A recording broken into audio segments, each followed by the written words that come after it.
Well, we made it to 100 degrees for the first time this year at the airport.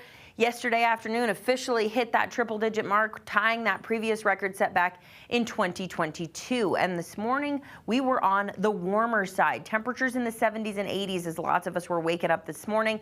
Had a few gusty storms roll through, caused some problems out toward the airport where we picked up a 70-mile-per-hour wind gust. We are looking at the potential for more of that going into the day today, as some gusty storms are likely to start firing up again. Heading into the mid to late afternoon, around 1 or 2 o'clock, we'll start to see those showers and storms build on the Front Range before spreading out into parts of eastern Colorado.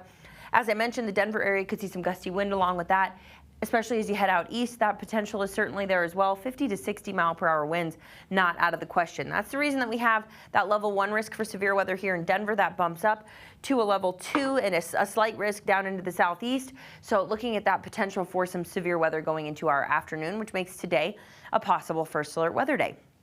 As far as your wind gust forecast is concerned, outside of the thunderstorms, could still be a little gusty at times, 20 to maybe 30 mile-per-hour wind gusts, but when you do get some of those thunderstorms, that's when we could really see those wind speeds jump.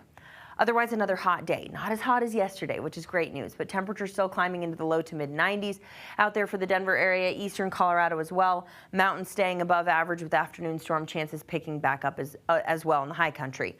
We are also keeping our eye on some high fire danger. Red flag warnings are in place for parts of southwest and western Colorado, with low relative humidity dropping for some places as low as 6%. That is very, very dry and very gusty wind. It's already been very dry there, so just be super mindful of any outdoor activity. Don't do anything that could cause a spark, because those fires could spread quite rapidly.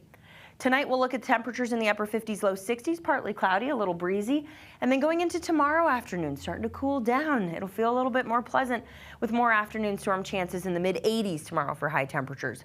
We'll start the morning pretty quiet, lots of sunshine by the afternoon, similar time frame. Those mountain storms develop, race across I-25 and track out into parts of eastern Colorado, bringing another threat for some severe weather. So we'll take temperatures down a notch, but the setup's going to be kind of similar going into tomorrow afternoon.